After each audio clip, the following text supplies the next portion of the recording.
老师，老师，老师不能继续陪在你身旁了。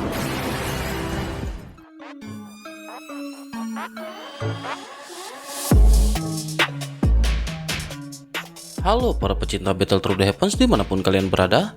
Gimana nih kabar para tetua yang udah selalu stay dan udah selalu meramaikan kolom komentar? Udah siap kancut dengan perjalanan dari Mang Oyan? Kuilah seruput kopinya, nggak usah pakai lama-lama lagi, kita kancutkan.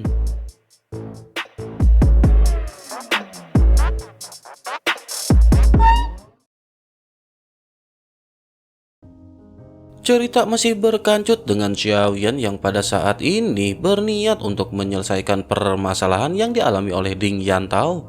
Melihat Xiaoyan yang begitu bertekad, Ding Yantao pada saat ini masih sedikit ragu. Sosoknya berkata bahwa kekuatan dari orang-orang ini tidaklah lemah.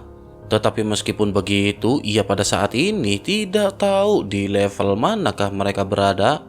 Oleh karena itu, demi kenyamanan jangka panjang, sepertinya mereka jangan menyinggung sosok-sosok ini. Menanggapi hal tersebut, Xiaoyan pada saat ini hanya berkata kepada Ding Yantao agar senior memimpin jalan. Terlebih lagi, senior juga pada saat ini jangan mengkhawatirkan mengenai kekuatan. Melihat Xiaoyan yang pada saat ini masih tetap tenang tetapi dipenuhi dengan rasa percaya diri, Ding Yantao pada saat ini hanya bisa sedikit terdiam sebelum akhirnya mengangguk tidak berdaya. Pada akhirnya sosoknya segera memimpin jalan dan pada saat ini masih terlihat gugup. Ding Yantao pada saat ini benar-benar takut jika terjadi suatu kesalahan. Sosoknya pada akhirnya menarik Ding Yue dan bertanya kepada Ding Yue dengan suara rendah. Ding Yantao bertanya kekuatan macam apa yang dimiliki oleh Xiaoyan. Sepertinya meskipun Xiaoyan pada saat ini telah mencapai dogat bintang 9, hal ini akan berjalan dengan sulit. Melihat ayahnya yang masih khawatir, Ding Yue pada saat ini segera menepuk bahu ayahnya. Ding Yue lanjut menjawab dengan serius bahwa ayah benar-benar masih meremehkan kekuatan Tuan Muda Xiaoyan. Bagaimana mungkin Tuan Muda Xiaoyan bisa disamakan dengan mereka yang hanya berada di ranah Doshan? Ayah pada saat ini tidak perlu khawatir karena kekuatan dari Tuan Muda Xiaoyan ini telah menembus tingkat dogat. Mendengar apa yang baru saja dikatakan oleh Ding Yue, Ding Yantao pada saat ini terkejut setengah mokat. Harus diketahui bahwa di tempat-tempat seperti ini setiap kali seorang dogat muncul, keberadaannya benar-benar akan bisa memimpin tempat tersebut. Ding Yantao pada saat ini benar-benar tidak percaya dengan peningkatan kemampuan dari Xiaoyan. Pada saat itu Xiaoyan hanyalah seorang Doshan dan bagaimana mungkin ini bisa terjadi. Dengan sangat cepat Xiaoyan pada akhirnya benar-benar telah mencapai tingkat dogat. Ding Yantao pada saat ini hanya bisa menatap ke arah Xiaoyan dengan tersenyum canggung. Sementara itu Xiaoyan pada saat ini tidak memperhatikan hal kecil seperti itu. Di sisi lain, di atas kota 1000 bintang, sebuah istana yang sangat megah telah dibangun. Pada saat ini di sebuah aula terlihat ada banyak hiburan dengan banyak sosok yang menari-nari. Di ujung dari istana terlihat dua pria sedang duduk dengan mengenakan pakaian dari aliansi Doshan. Mereka terlihat tersenyum dengan senang sebelum akhirnya tiba-tiba pintu istana meledak dengan keras. Ledakan tersebut langsung menimbulkan teriakan di dalam istana. Kedua sosok di ujung juga pada saat ini tiba-tiba berdiri dan menatap ke arah pintu. Hal pertama yang pada saat ini mereka lihat adalah kemunculan dari Ding Yantao.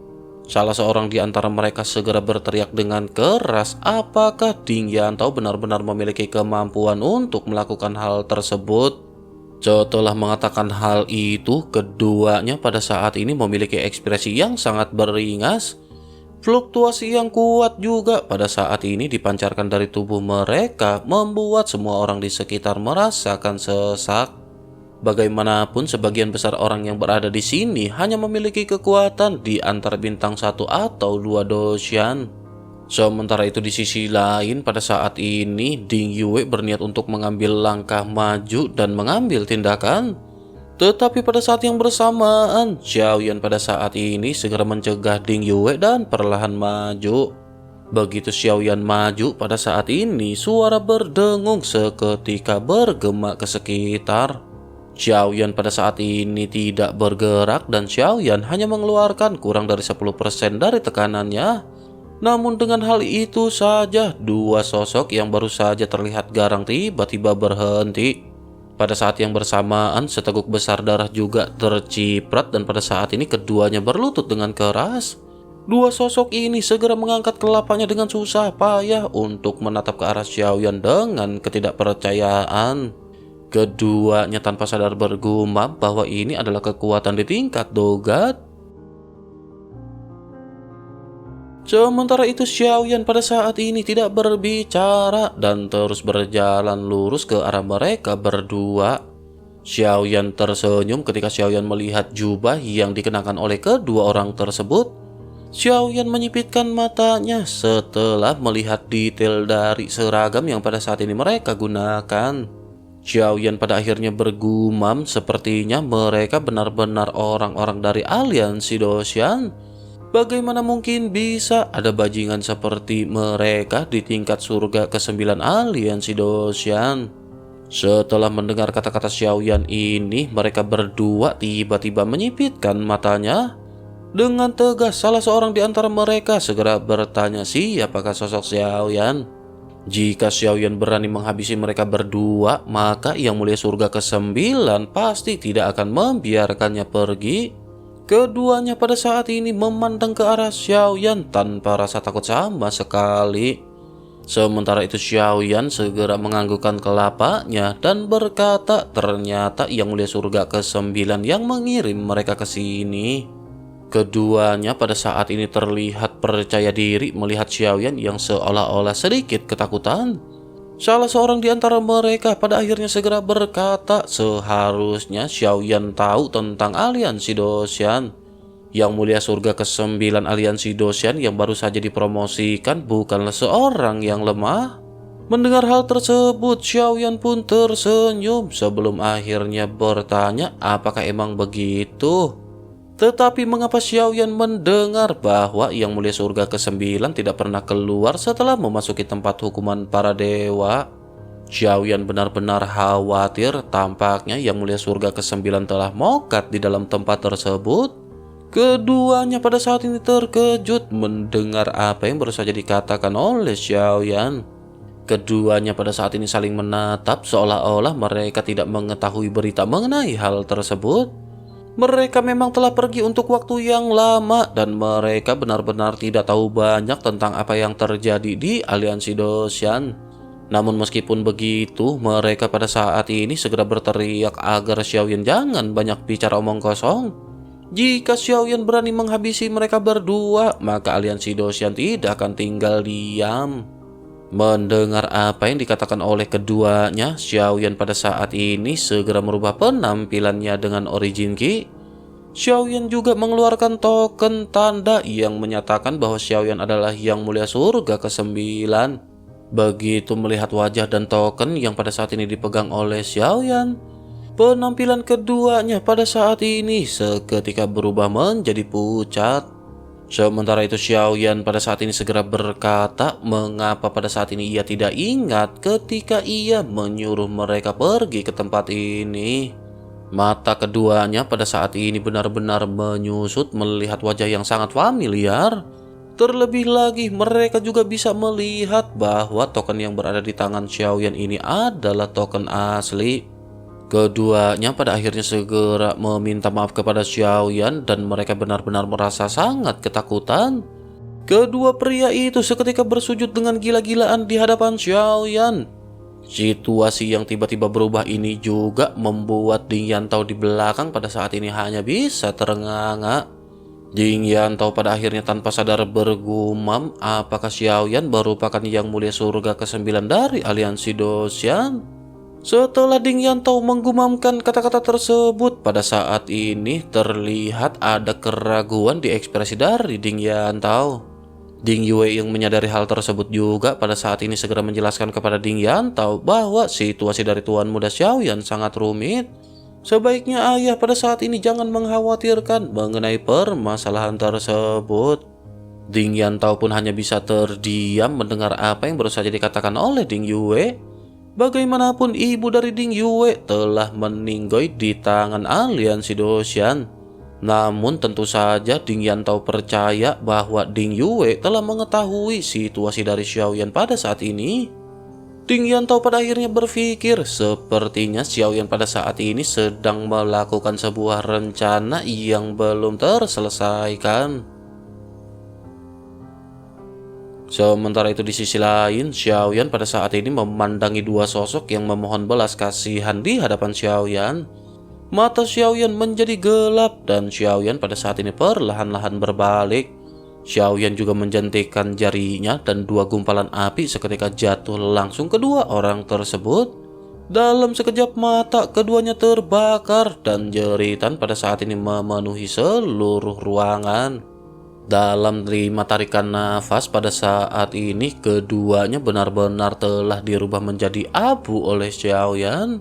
Xiaoyan pun berkata dengan lembut bahwa tidak ada toleransi untuk penindas terhadap alam tingkat rendah seperti ini. Setelah selesai berbicara, Xiaoyan pada saat ini memutuskan untuk berbalik dan pergi. Sementara itu, Ding Yantao pada saat ini benar-benar kembali dikejutkan. Sosoknya telah menanggung masalah selama ratusan tahun, tetapi Xiaoyan telah menyelesaikan semua ini hanya dengan menjentikan jarinya. Ding Yue juga pada saat ini menghela nafas dan bersamaan dengan hal tersebut, Xiaoyan berkata kepada Ding Yue bahwa mereka akan pergi dalam waktu 1 tahun. Oleh karena itu, Ding Yue harus memanfaatkan waktu untuk bercengkerama bersama dengan keluarganya. Ding Yue pun mengangguk dan pada saat ini hanya menatap ke arah Xiaoyan yang bergegas pergi. Waktu pada akhirnya berlalu dengan cepat dan Xiaoyan juga menemukan kedamaian yang langka di hidupnya. Dengan ketenangan ini, waktu 1 tahun benar-benar tak terasa.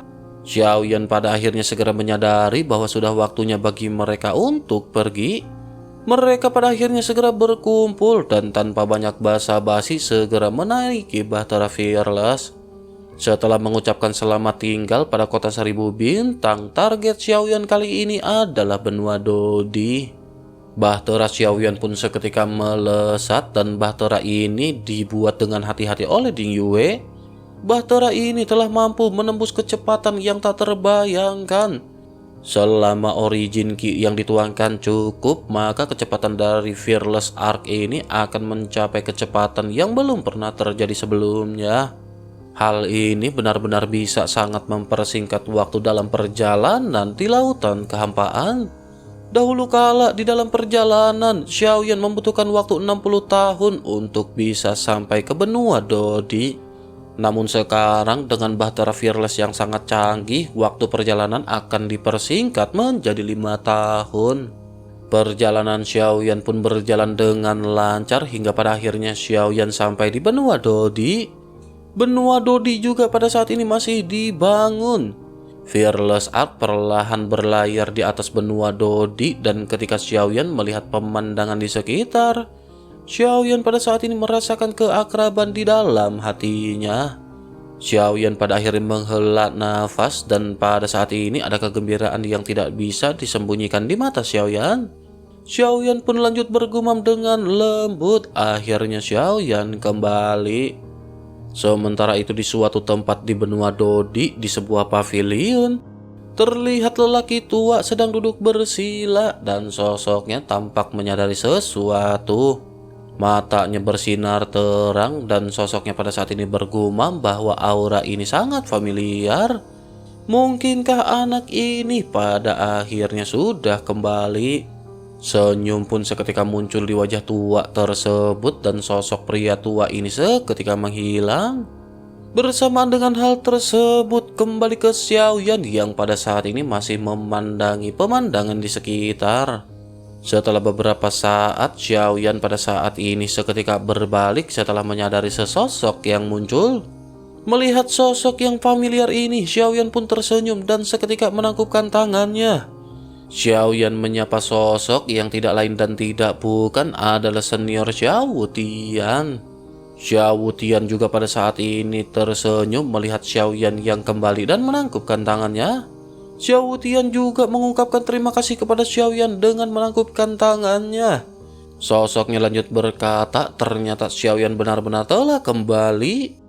Terlebih lagi kekuatannya juga pada saat ini benar-benar telah menjadi semakin kuat dalam sekejap mata. Namun pada saat ini ia ingin tahu apakah Xiaoyan tidak terburu-buru untuk pergi kali ini. Mendengar hal tersebut, Xiaoyan pun tersenyum dan berkata bahwa Xiaoyan tidak terburu-buru. Pada saat sebelumnya, Xiaoyan telah kembali ke benua Dodi, tetapi Xiaoyan tidak memiliki banyak waktu dan bergegas kembali pergi. Menyadari Xiaoyan yang akan tinggal lebih lama, pada saat ini Xiao Wutian pada akhirnya tersenyum lega. Xiao Wutian pun menganggukkan kelapanya dan lanjut berkata, jika begitu permasalahannya, maka Xiaoyan harus menghabiskan waktunya terlebih dahulu bersama dengan keluarganya. Xiaoyan bisa menemukan Xiao Wutian ketika Xiaoyan memiliki waktu luang. Xiaoyan pun menganggukkan kelapanya, sementara Xiao Wutian pada saat ini segera kembali menghilang.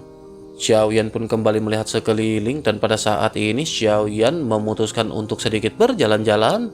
Xiaoyan juga memerintahkan Ding Yue untuk memasukkan bahtera ke dalam cincin penyimpanan. Akan sangat merepotkan jika bahtera sebesar ini diperhatikan oleh banyak orang di benua Dodi. Pada akhirnya setelah menyelesaikan semua pengaturan, Xiaoyan pada saat ini segera bergegas bersama dengan yang lain. Xiaoyan pada saat ini melihat keseluruhan dari benua Dodi dan penampakannya telah mengalami banyak perubahan. Lautan emas juga pada saat ini telah menghilang dan begitu Xiaoyan memasuki benua Dodi, Xiaoyan dapat dengan jelas merasakan bahwa origin Qi pada saat ini lebih kuat daripada sebelumnya. Kekuatan spiritual Xiaoyan juga pada saat ini menyebar dan Xiaoyan mengamati aura dari semua sosok yang tak terhitung jumlahnya. Xiaoyan pada saat ini bisa merasakan ada banyak aura yang kuat dan senyum muncul di wajah Xiaoyan. Perkembangan dari benua Dodi ini sungguh mencengangkan dan setidaknya ini bukan lagi alam yang bisa diserang oleh alam setingkat alam Dewa Dara. Xiaoyan terus berjalan-jalan dan pada saat ini melihat kota Juxi yang juga telah mengalami perubahan yang mengejutkan. Begitu Xiaoyan datang ke langit di atas kota Juxi, Xiaoyan dapat melihat banyak lubang cacing luar angkasa. Tampaknya kota Juxi saat ini telah menjadi lebih besar daripada ketika Xiaoyan pernah berada di benua Dodi. Bersamaan dengan Xiaoyan yang kembali ke benua Dodi, kekuatan alam yang kuat juga pada saat ini diintegrasikan ke seluruh tubuh Xiaoyan. Mata Xiaoyan tiba-tiba bersinar dan Xiaoyan tidak pernah menyangka bahwa selama Xiaoyan pergi, benua Dodi telah mengumpulkan banyak energi untuk Xiaoyan. Xiaoyan pun menghela nafas dan pada saat ini Xiaoyan benar-benar merasa rileks di dalam hatinya. Namun bersamaan dengan hal tersebut, pada saat ini sekelompok segera muncul di hadapan Xiaoyan. Salah seorang di antara mereka segera bertanya kepada Xiaoyan apakah mereka tahu bahwa terbang dilarang di atas kota Juxi. Xiaoyan pada saat ini melihat sekeliling dan Xiaoyan benar-benar tidak menyangka bahwa Xiaoyan akan dikepung oleh banyak orang. Semua orang ini menatap ke arah Xiaoyan dengan niat membunuh. Melihat Xiaoyan yang pada saat ini terdiam, pemimpin dari pasukan ini pun segera bertanya apakah mereka memiliki perintah untuk memasuki kota. Xiaoyan pun menggelengkan kelapanya menanggapi apa yang baru saja ditanyakan oleh pemimpin pasukan ini. Sementara itu, pemimpin pasukan pun segera berkata bahwa jika begitu permasalahannya, mereka pada saat ini harus dibawa demi keamanan dan mereka juga terlihat mencurigakan. Xiaoyan sedikit terkejut mendengar hal tersebut, tetapi Xiaoyan pada saat ini masih mengangguk tanpa berbicara. Pada akhirnya sosok Xiaoyan diantar oleh para penjaga dari kota Juxi dan datang ke Xiao Mansion. Xiao Mansion pada saat ini telah diperluas dan tidak lagi sama dengan Xiao Mansion pada saat dulu. Xiaoyan pada saat ini merasakan sedikit adanya nostalgia, sementara si penjaga pada saat ini segera memerintahkan sosok lainnya untuk menemui Tuan Qianlao dan Li Shaolong. Sementara itu, Xiaoyan pada saat ini masih melihat sekeliling karena tempat ini benar-benar menjadi semakin hidup. Xiaoyan pada akhirnya sampai di aula utama yang baru saja dibangun dan arus orang pada saat ini terus mengalir di aula utama. Banyak sosok pada saat ini memandang ke arah Xiaoyan yang terlihat sama sekali tidak ketakutan. Sementara itu Xiaoyan pada saat ini masih merasa takjub dan menyadari bahwa sepertinya Xiao Mansion telah menjadi inti dari kota Juxi. Bersamaan dengan Xiaoyan yang masih melihat-lihat, pada akhirnya tiba-tiba pintu masuk aula utama dibuka. Seorang pemimpin dengan jabatan yang lebih tinggi pada saat ini datang dan mulai mengajukan pertanyaan. Sosok tersebut berkata kepada pemimpin sebelumnya bahwa kepala istana dan Qianlao sangat sibuk dan apa yang terjadi. Pemimpin tersebut pun segera berkata bahwa ia ingin melaporkan suatu hal. 3 orang ini terbang di atas ketinggian kota Juxi secara pribadi. Tidak ada perintah untuk memasuki kota dan mereka juga terlihat sangat mencurigakan. Ia juga tidak tahu apakah orang-orang ini datang dari dunia luar atau bagaimana. Setelah mendengar hal ini, sang jenderal pun menatap ke arah Xiaoyan dan yang lainnya. Sementara itu, Xiaoyan pada saat ini kembali merasa takjub melihat hal ini. Xiaoyan tidak menyangka bahwa mereka benar-benar sangat ketat dan sangat waspada dengan kehadiran dari orang luar. Tampaknya Li Shaolong benar-benar telah menerapkan semuanya dengan sangat baik. Sementara itu sang jenderal pada saat ini menyipitkan matanya ketika sosoknya menatap ke arah Xiaoyan. Ada keraguan di wajahnya hingga pada akhirnya ia tanpa sadar bergumam bahwa wajah ini terlihat sangat akrab. Mendengar hal tersebut, Xiaoyan pada saat ini tersenyum lembut dan menoleh ke arah luar dari aula. Xiaoyan sesungguhnya tidak tahu kapan patung besar 10 meter ini dibangun. Patung ini adalah patung Xiaoyan dan tentu saja sepertinya ini adalah ide dari Li Shaolong. Xiaoyan pada akhirnya lanjut berkata mengapa mereka pada saat ini tidak memperhatikan patung tersebut. Mendengar kata-kata Xiaoyan ini, sang jenderal pada saat ini seketika menoleh ke arah patung. Semua orang juga pada saat ini menoleh ke arah patung yang berada di sisi yang sedikit jauh. Sesaat kemudian sosoknya menatap kembali ke arah Xiaoyan. Saat berikutnya mereka mengalihkan pandangan mereka dengan cepat ketika menatap ke arah patung dan kembali menuju ke arah Xiaoyan.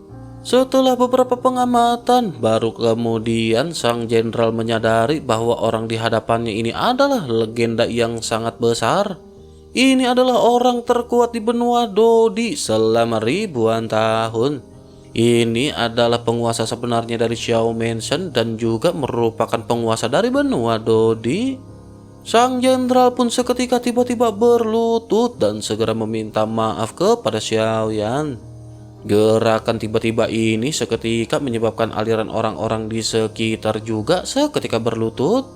Meskipun mereka sedikit terengah-engah pada saat sebelumnya, tetapi melihat ekspresi dari sang jenderal, mereka segera menyadari sesuatu.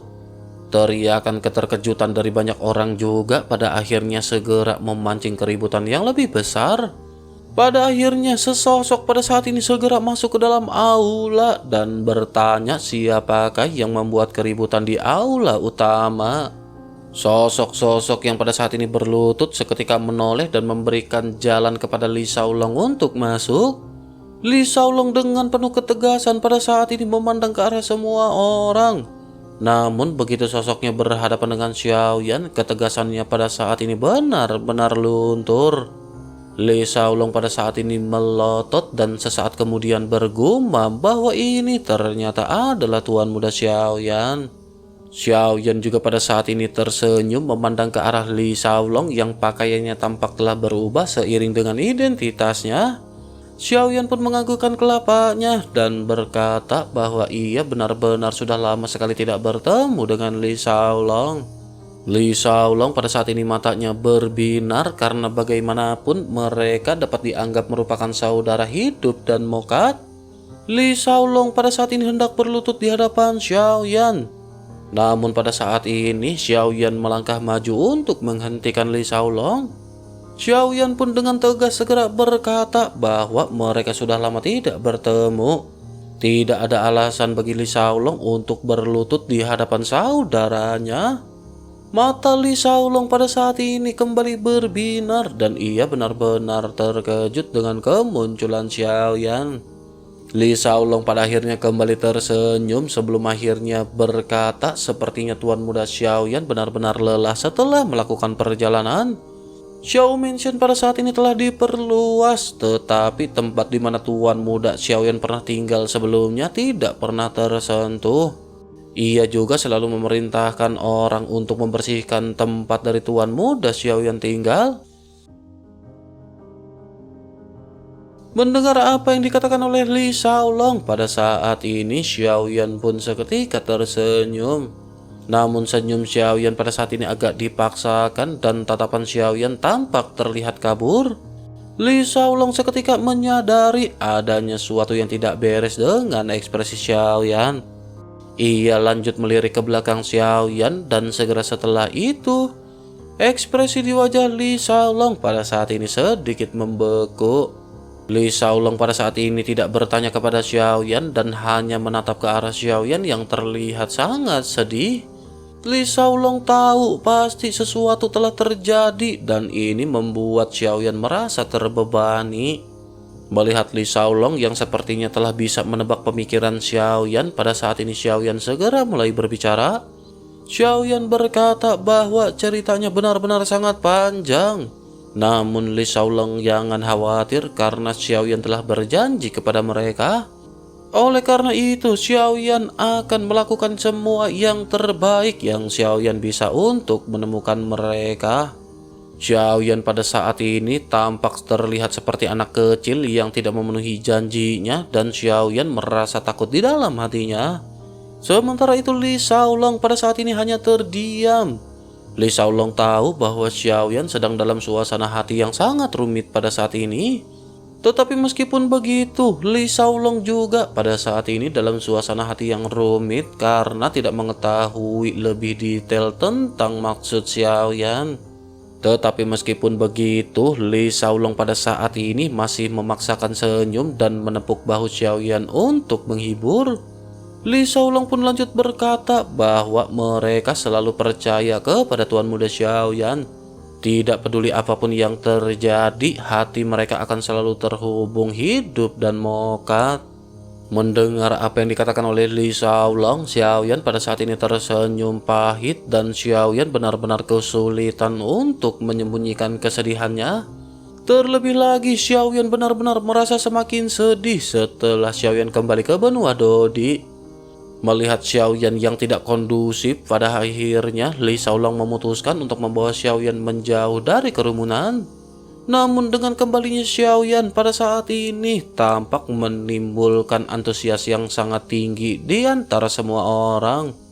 Informasi ini seketika bertiup dengan sangat cepat ke seluruh kota Juxi dalam waktu sekejap.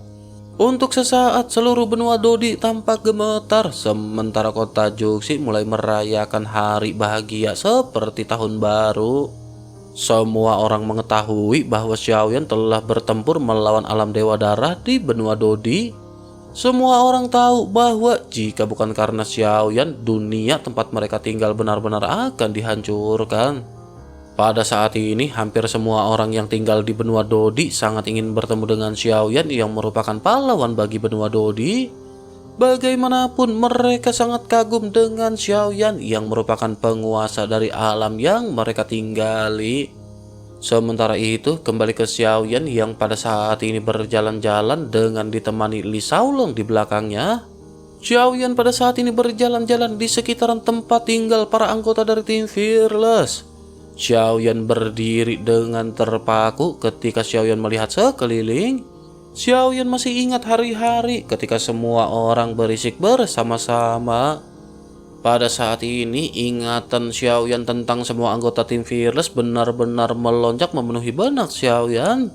Setelah beberapa saat dan ingatan menghilang, mata Xiaoyan pada saat ini menjadi kabur dan berbinar. Sementara itu Li Shaolong pada saat ini tidak berbicara dan hanya mengikuti Xiaoyan di belakang. Li Shaolong mengetahui bahwa tidak akan ada kata-kata yang pada saat ini akan bisa membantu Xiaoyan.